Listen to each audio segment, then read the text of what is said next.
হাফেজ মাওলানা মুফতি মোহাম্মদ মাহদি হাসান সিদ্দিকী, হাফেজ মাওলানা মুফতি মোহাম্মদ মাহদি হাসান সিদ্দিকী। আমি হযরতকে তিনার মূল্যবান বক্তব্য পেশ করার জন্য বিশেষভাবে অনুরোধ করছি।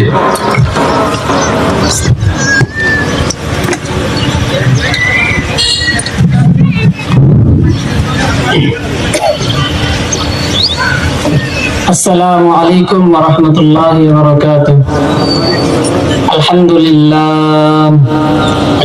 لله الذي رفع السماء فسواها ومد الأرض فدحاها وأخرج منها ماءها ومرعاها والجبال أرساها والنجوم زين بها سماءها والشمس والقمر سخرهما لحساب أيامها وسنيها ونشهد أن لا إله إلا الله وحده لا شريك له ونشهد أن سيدنا ومولانا محمدا عبده ورسوله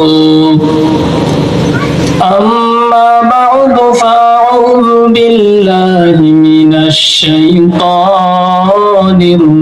الرجيم بسم الله الرحمن الرحيم وحلوا أساور من فضة وقال الله تبارك وتعالى يحلون فيها من أساور من ذهب وقال النبي الصادق المصدوق صلى الله عليه وسلم يدخل أهل الجنة الجنة جردا مردا مكحلين أبناء 30 أو 33 سنة أو كما قال رسول الله صلى الله عليه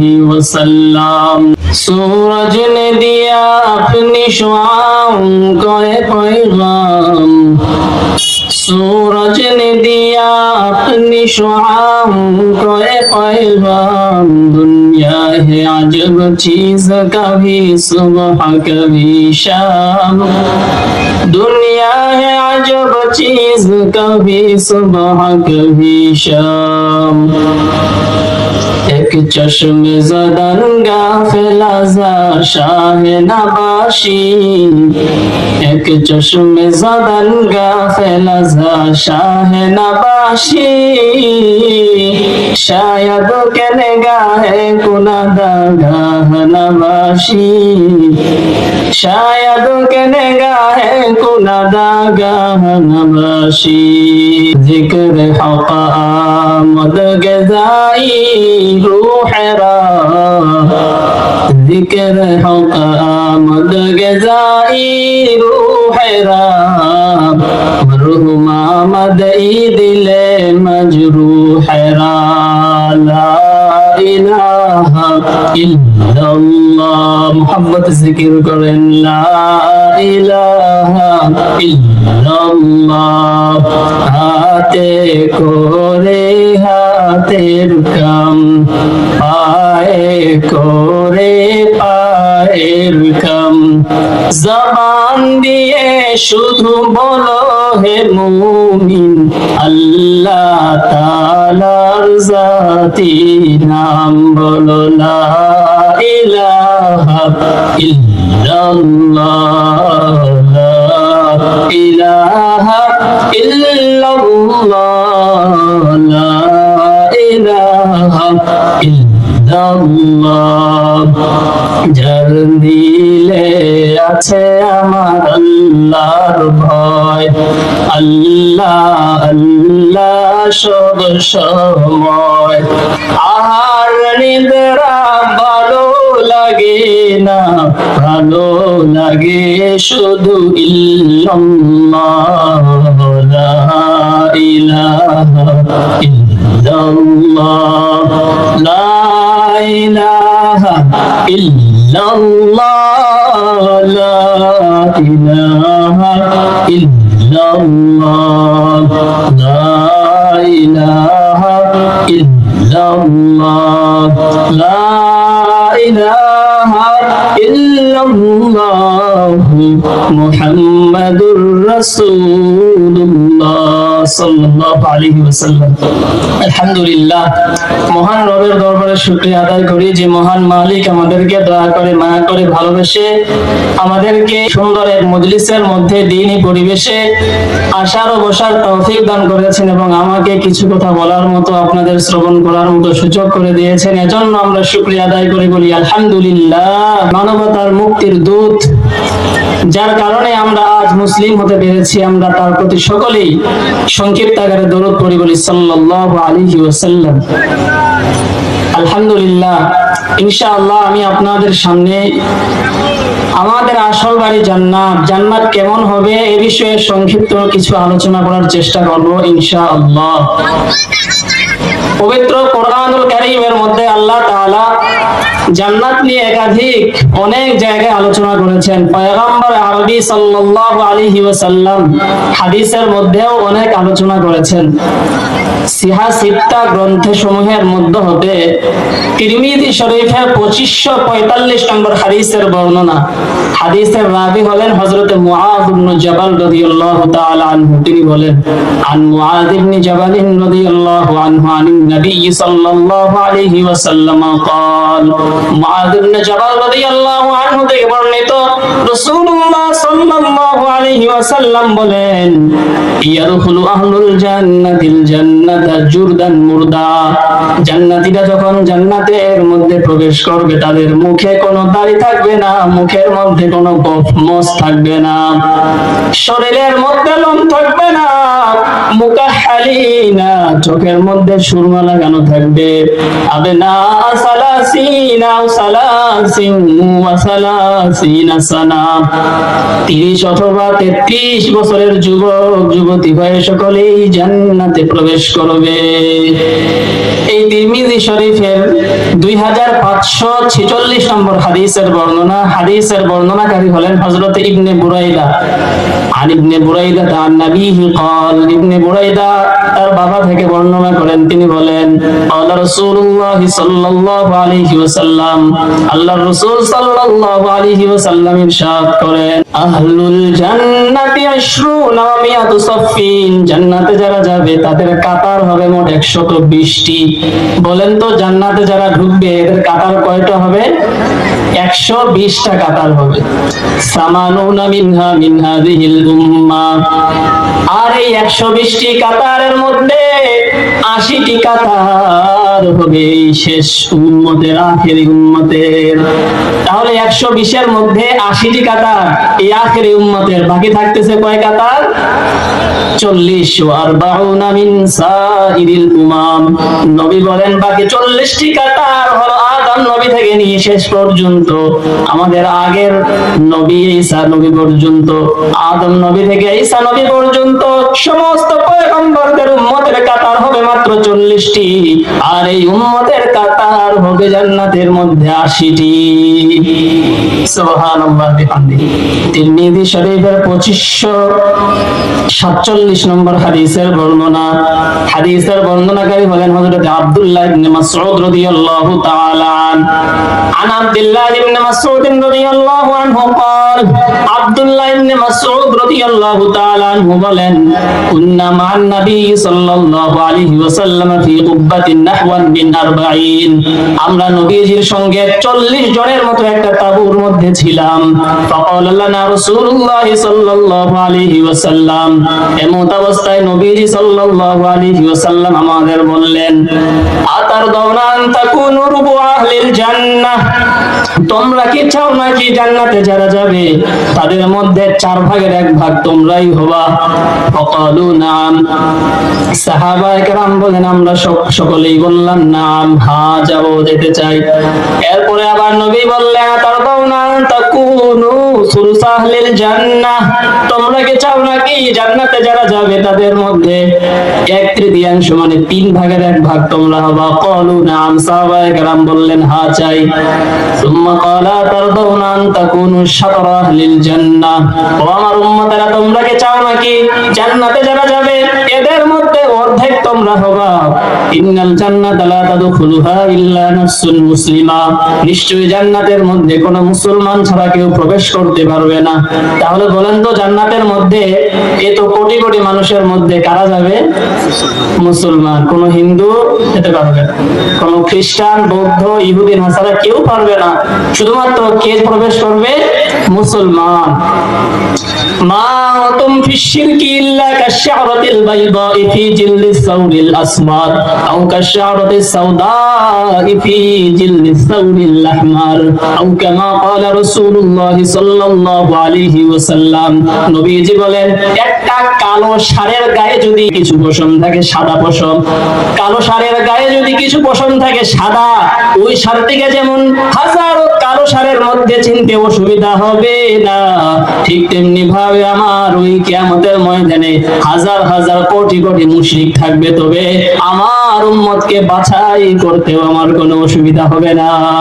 বাছাই করে করে আমার উম্মতদেরকে হাউজে কাউসার পান করাবো, জান্নাতে নিয়ে যাব। সুবহানাল্লাহ বলেন। তিরমিজি শরীফের 2548 নম্বর হাদিসের বর্ণনা। হাদিসের রাবী হলেন হযরত সালিম ইবনে আব্দুল্লাহ।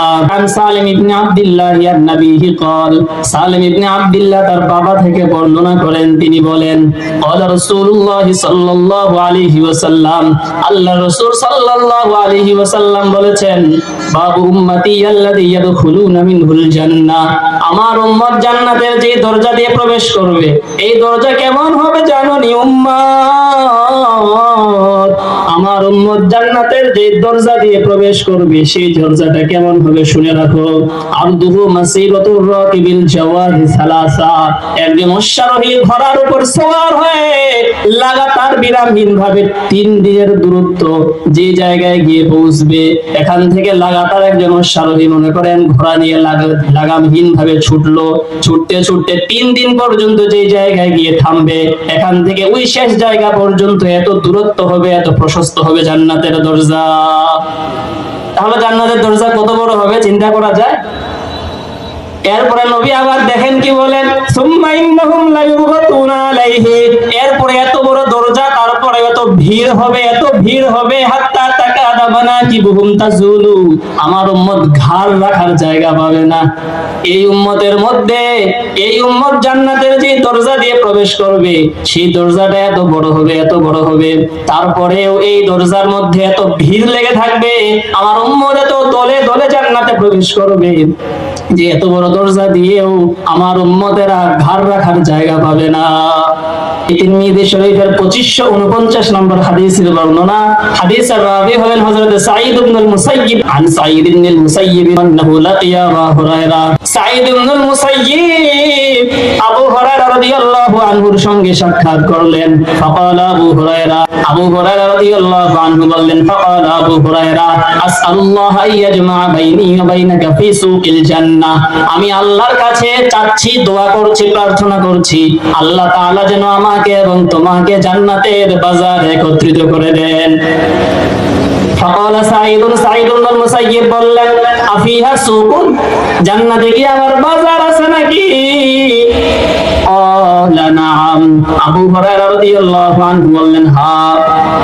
আখবারনি রাসূলুল্লাহ সাল্লাল্লাহু আলাইহি ওয়াসাল্লাম, নবীজি সাল্লাল্লাহু আলাইহি ওয়াসাল্লাম আমাকে বলেছেন, সংবাদ দিয়েছেন, ইন্না আহলাল জান্নাতি ইযা দাখালুহা, জান্নাতীরা যখন জান্নাতে প্রবেশ করবে, নাযালু ফিহা বিফাদলি আমালিহিম, জান্নাতীরা জান্নাতে প্রবেশ করার পরে তারা তাদের আমল অনুযায়ী জান্নাতের মধ্যে জায়গা পেয়ে যাবে। সুম্মা ইউযানু লাহুম ফি মিকদারি ইয়াউমিল জুমআতি মিন আইয়ামিদ দুনিয়া, দুনিয়ার সময় অনুসারে জুমার দিনে অনুমতি দেওয়া হবে, আল্লাহ তাআলার সঙ্গে সাক্ষাতের অনুমতি দেওয়া হবে। ফায়াজুরুনা রাব্বাহুম, জান্নাতীরা আল্লাহ পাকের সাক্ষাতের জন্য বের হয়ে যাবে। ওয়াইবরুজু লাহুম আরশাহু, আল্লাহ তাআলা স্বয়ং তার নিজের আরশ প্রকাশ করে দিবেন। ওয়ায়াতাবাদ্দালুহুম ফি রাওদাতিন মিন রিয়াদিল জান্নাহ, এবং সকলে জান্নাতবাসীরা আল্লাহ তাআলাকে দেখার জন্য জান্নাতের একটা বাগানের মধ্যে সকলেই জান্নাতীরা একত্রিত হয়ে যাবে আল্লাহকে দেখার জন্য। আল্লাহ তাআলাকে দেখার জন্য জান্নাতীরা একটা জান্নাতের এক বাগানে একত্রিত হয়ে যাবে। ওই জায়গায় ওই বাগানের মধ্যে 6 ধরনের মিম্বর থাকবে জান্নাতীদের বসার জন্য। ফাতুদউ লাহুম মানাবিরু মিন নূরিন, নূরের মিম্বর থাকবে, জান্নাতীরা নূরের মিম্বরে বসবে। ওয়া মানাবিরু মিন লুলু, লুলুয়ের মিম্বরের মধ্যে বসবে। ওয়া মানাবিরু মিন ইয়াকুত, ইয়াকুত পাথরের মিম্বরে বসবে। ওয়া মানাবিরু মিন জাবারজাত, পান্নার মিম্বরে বসবে। ওয়া মানাবিরু মিন যাহাব, স্বর্ণের মিম্বরে বসবে। ওয়া মানাবিরু মিন ফিদ্দা, রূপার মিম্বরে বসবে। এই 6 প্রকার মিম্বর সাজানো থাকবে এবং এই মিম্বরগুলোতে আসনের মধ্যে সবাই বসে গেল। এবার আল্লাহ তাআলা প্রকাশ পেয়ে গেলেন, আল্লাহ তাআলার সঙ্গে জান্নাতীদের কথা হয়ে যাবে। এমনকি হাদিসের মধ্যে পয়গম্বর বলেন, লা ইয়াবকা ফি যালিকাল মাজলিস রাজুলুন ইল্লা হাযারাহুল্লাহু মুহাযারা, ওই জায়গার মধ্যে জান্নাতীদের মধ্যে এমন কেউ থাকবে না যার সঙ্গে সরাসরি আল্লাহ নিজে স্বয়ং কথা বলবেন না। তার মানে বুঝলাম এতটুকু আশা রাখবেন, জান্নাতে কোনো মতো ঢুকতে পারলেই আল্লাহ স্বয়ং আমার সঙ্গে কথা বলবেন। সুবহানাল্লাহ বলেন না? আল্লাহ তাআলা বলবেন, হাত্তা ইয়াকুলা লির রাজুলি মিনহুম, আল্লাহ তাআলা বলবেন, ইয়া ফুলান আবনা ফুলান, হে অমুকের পুত্র অমুক। যেমন আমার নাম মাহদি, আমার বাবার নাম ইয়াকিন, আমাকে বলবেন হে ইয়াকিনের পুত্র মাহদি। এভাবে আল্লাহ তাআলা উদাহরণ তো বললাম, সকলকে বলবেন হে অমুকের পুত্র অমুক, অমুকের পুত্র অমুক, অমুকের পুত্র অমুক। আল্লাহ তাআলা এভাবে একজন করে সকলকে ডেকে ডেকে বলবেন, আতাযকুরু ইয়াওমা কুনতা কাযা ওয়া কাযা ফায়ুযাক্কিরুহু বিবা'দি গদরাতিহি ফিদ দুনিয়া, দুনিয়াতে তুমি এইটা করছিলা। এখন আমরা বলবো, তখন জান্নাতি বলবে, ফায়াকুলু ইয়া রাব্বি আফালাম তাগফিরলি ইয়া রাব্বি ইয়া আল্লাহ, ঠিক আছে আমি তো করেছি, ভুল করেছি, কিন্তু আপনি কি আমাকে মাফ করেননি? আল্লাহ তাআলা বলবেন নাম, আল্লাহ বলবেন বালা ফাবিসাআতি মাগফিরাতি বালাগুতা মানজিলাতাকা হাযিহি, আল্লাহ তাআলা বলবেন হ্যাঁ অবশ্যই মাফ করেছি, যদি মাফ না করতাম তাহলে তুমি কি এই জায়গায় আসতে পারতা নাকি? ফাবাইনাহুম আলা যালিক, এভাবে আল্লাহ তাআলা প্রত্যেকের সঙ্গে আলাদাভাবে কথা বলবেন, মজার কথা। এরপরে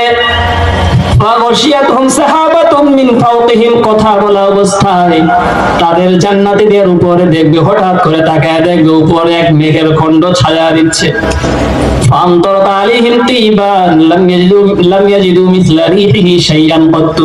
আমরা দেখি দুনিয়ার মেঘ থেকে কি বর্ষণ হয়, পানি বর্ষণ হয়, ঠিক নেই। ওই মেঘ থেকে ঘ্রাণ বর্ষিত হবে। আল্লাহ রাসূল বলেন লাম ইয়াজিদু মিসলা রিহিহি শাইআন কত্তু, এমন ঘ্রাণ বর্ষিত হবে যে ঘ্রাণ পৃথিবীর কোন মানুষ কোন সময় ইতিপূর্বে সেই সুঘ্রাণ গ্রহণ করেনি। এরপরে ওই ঘ্রাণ বর্ষিত হওয়ার পর আল্লাহ তাআলা ঘোষণা করবেন, কুমু ইলা মা আ'দাতু লাকুম মিনাল কারামা ফাখুযু মাশতাহাইতুম, আমি আল্লাহ তোমাদের জন্য যেই মহামূল্যবান নিয়ামত প্রস্তুত করে রেখেছি সেই নিয়ামত ভক্ষণ করার জন্য তোমরা সকলেই রওনা হয়ে যাও। ফাখুযু মাশতাহাইতুম, মন যা চাই তাই নাও। নবী বলেন ফানাতি সুকান, তখন আমরা সকলেই বাজারের দিকে রওনা করব, জান্নাতের বাজার। লাইসা ইউবাউ ফিহা ওয়ালা ইউশতারা, সেখানে সেই বাজারে কেনা বেচা হবে না। সেই বাজারে কি নিয়ামত আল্লাহ রেখেছেন, আল্লাহর রাসূল বলেন মালাম তানজুরিল উয়ুন ইলা মিসলিহি, কোন চক্ষু কোনদিন সেই নিয়ামত দেখে নাই। ওয়ালান তাসমাইল আযান, সেই নিয়ামতের কথা কোনদিন কান দিয়ে শ্রবণ করেনি। ওয়ালাম ইয়াখতুর আলাল কুলুব, কোন অন্তর কোনোদিন কল্পনাও করেনি এমন এমন সুন্দর সুন্দর নিয়ামত ওই জান্নাতের মধ্যে থাকবে। এরপরে নিয়ামত সমূহ ভোগ করার পর সকলে বাড়ির মধ্যে সকলে নিজের নিজের বাসস্থানে ফিরে যাবে। ফিরে যাওয়ার পর নিজের বিবিরা বলবে, ইন্না বিকা মিনাল জামাল আফতালা মিম্মা ফারাতানা আলাই। আপনি আমাদের থেকে যখন গিয়েছিলেন যে সৌন্দর্য নিয়ে গিয়েছিলেন, এখন এসেছেন কোটি কোটি কোটি গুণ সৌন্দর্য আপনাদের বেড়ে গিয়েছে, ব্যাপার কি? আমরা তখন বলবো, জালাসনাল ইয়াউমা রব্বানাল জাব্বার। আমরা আমাদের রবের সঙ্গে সাক্ষাৎ করে কথা বলে সৌন্দর্য বাড়ায়া তারপরে ঘুরে ফিরে আসলাম। তাহলে আমরা এই হাদিসের মধ্যে বুঝতে পারলাম, আমরা জান্নাতের মধ্যে কোনো মতো প্রবেশ করতে পারলেই আল্লাহ তাআলা আমাদের সঙ্গে সরাসরি পার্সোনাল ভাবে কথা বলবেন। সুবহানাল্লাহ। মুসলিম শরীফের 315 নম্বর হাদিসের বর্ণনা। এই হাদিস বর্ণনা করেছেন নবীজির আযাদকৃত গোলাম সাওবান রাদিয়াল্লাহু তাআলা আনহু।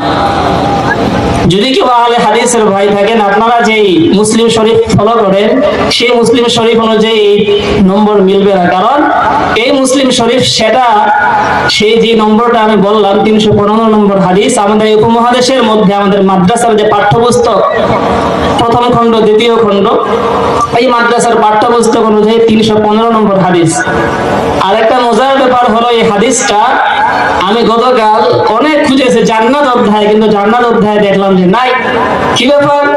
পরে খুঁজে খুঁজে দেখলাম কিতাবুল হায়েজ, মা বোনদের যে অসুস্থতা, এই অসুস্থতা এই কিতাবুল হায়েজের মধ্যে পেলাম। কেন? তারও একটা কারণ আছে, সেটা হলো যে হাদিসের শেষের দিকে অধ্যায়ের সঙ্গে সম্পর্ক রয়েছে। এই হাদিসের মধ্যে বলা হয়েছে জান্নাতীরা যখন জান্নাতে প্রবেশ করবে ওই সময় তারা সর্বপ্রথম কি আহার করবে, তাদের প্রথম হাদিয়া কি হবে। এই হাদিসের মধ্যে এবার শুনুন, নবীজির আযাদকৃত গোলাম সাওবান রাদিয়াল্লাহু তাআলা আনহু বলেন, কুনতু কাইমান ইনদা রাসূলিল্লাহি সাল্লাল্লাহু আলাইহি ওয়াসাল্লাম। আমি নবীজির সঙ্গে দাঁড়ানো ছিলাম, নবীজির কাছে ছিলাম। ফাজাহিবুম মিন আহবারিল ইয়াহুদ, ইহুদিদের পাদ্রীর মধ্য হতে একজন পাদ্রী আসলো। ফাকাল আসসালামু আলাইকা ইয়া মুহাম্মদ। এক পাদ্রী এসে বলল, হে মুহাম্মদ, আপনার উপর শান্তি বর্ষিত হোক। পাদ্রী এসে কি বলে? আপনার উপর শান্তি বর্ষিত হোক। ফাদাফাতুহু দাফাতান কাদা ইউসরাহু মিনহা। পাদ্রী এসে নবীজির নাম নিয়ে বলেছে, আসসালামু আলাইকা ইয়া মুহাম্মদ। সাওবান রাদিয়াল্লাহু আনহু বলেন, ফাদাফাতুহু দাফাতান কাদা ইউসরাহু মিনহা। আমি তাকে এক ধাক্কা মারলাম। না, নবীজির নাম নিয়ে বলতেছো, আমি একটা ধাক্কা মারলাম, পড়ে যাওয়ার উপক্রম, পড়ে মতো উঠছে, উঠে বলে, লিমাতা তুফাউনি, ধাক্কা মারছো কেন? ফাকুলতু লাহু, আমি তাকে বললাম, আলা তাকুলু ইয়া রাসূলুল্লাহ, তুমি কি তাকে আল্লাহ, হে আল্লাহর রাসূল বলতে পারলাম? হে আল্লাহর রাসূল বলতে পারো না, হে মুহাম্মদ বলতেছো? তখন ইহুদি বলে, ফাকালাল ইহুদি ইন্নামা নাদউহু বিইসমিহিল্লাযী সাম্মাহু বিহি আহলুহু।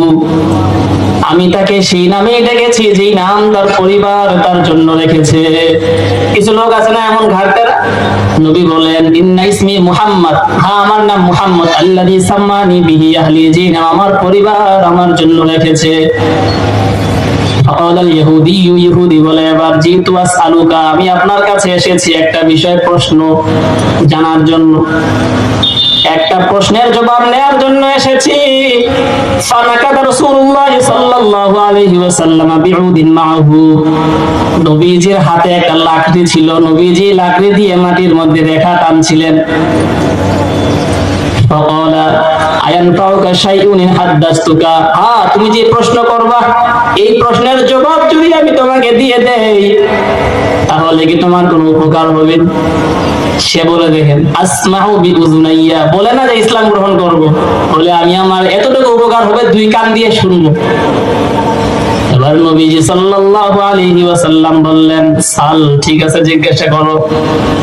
ফাকালাল ইহুদি, ইহুদি বলে, ইয়ামাতু আইনা ইয়াকুনুন নাস, কিয়ামত বাদালুল আরদু গায়রাল আরদি ওয়াস সামাওয়াত। মানুষেরা সকলেই কোথায় থাকবে? ওই দিন যেদিন আসমান জমিন পরিবর্তন হয়ে যাবে, ধ্বংস হয়ে যাবে, অর্থাৎ কিয়ামতের দিন মানুষেরা কই থাকবে? পয়গম্বর আরবি সাল্লাল্লাহু আলাইহি ওয়াসাল্লাম বললেন, হুম ফিজ যুলমাতি দুনাল জিসরি। ওই সময়ে সকলেই মানুষেরা ফুলসিরাতের পাড়ে অন্ধকারের মধ্যে থাকবে। ইহুদি বলে, এবার ইহুদি জিজ্ঞাসা করে, ফামান আউয়ালুন নাসি জাযা, সর্বপ্রথম ফুলসিরাত দিয়ে পার হওয়ার অনুমতি কে লাভ করবে? ফুলসিরাত পার হওয়ার অনুমতি সর্বপ্রথম কাকে দেওয়া হবে? তখন রাসূলুল্লাহ সাল্লাল্লাহু আলাইহি ওয়াসাল্লাম নবী বললেন, ফুকারাউল মুহাজিরিন, আমার উম্মতের যে মুহাজির, দরিদ্র মুহাজির রয়েছেন তাদেরকে অনুমতি দেওয়া হবে। এরপরে ওই ইহুদি জিজ্ঞাসা করে, আচ্ছা জান্নাতীরা যখন জান্নাতে প্রবেশ করে যাবে, এরপরে সর্বপ্রথম তাদের হাদিয়া কি দেওয়া হবে? সর্বপ্রথম জান্নাতীরা জান্নাতে প্রবেশ করার পরে তাদের কি হাদিয়া দেওয়া হবে? নবী বলেন, ক্বালা জিয়াদাতু কাবিদিন নুন, মাছের কলিজার টুকরা সর্বপ্রথম তাদের সামনে হাদিয়া পেশ করা হবে। এরপরে ইহুদি বলে, ফামা গিজাউহুম আলা ইসরিহা, এরপরে তাদের কি খাদ্য দেয়া হবে? প্রথম খাবার দেয়া হলো মাছের কলিজার টুকরা, এরপরে তাদের খাবার কি দেয়া হবে? দেখবেন এবারতে লেখা আছে, ওখানে লেখা আছে ফামা গাদাউহুম, আসলে বিষয়টা আমি তাহকিক করেছি, দেখবেন সেখানে একটা চিহ্ন দেওয়া আছে, পাশেই দেওয়া আছে গিজা উহুম, শব্দটা আসলে হবে গিজা উহুম, তাদের খাবার। তারপরের খাবার কি হবে? পয়গম্বর আরবি সাল্লাল্লাহু আলাইহি ওয়াসাল্লাম বলেন, তারপরে তাদের ইউনহারু লাহুম সাউরুল জান্নাতিল্লাযী কানা ইয়াকুলু মিন আতরাফিহা, ওই ষাঁড় জবাই করা হবে যে ষাঁড় জান্নাতের আশেপাশে ঘুরে বেড়ায়, এই ষাঁড় জবাই করে জান্নাতীদের সামনে পরিবেশন করা হবে। এই হলো এই হাদিসের মধ্যে আমরা পেলাম, জান্নাতের মধ্যে যারা যাবে প্রবেশ করবে, প্রবেশ করার পর তাদের সর্বপ্রথম খাবার কি হবে? হাদিয়া কি হবে?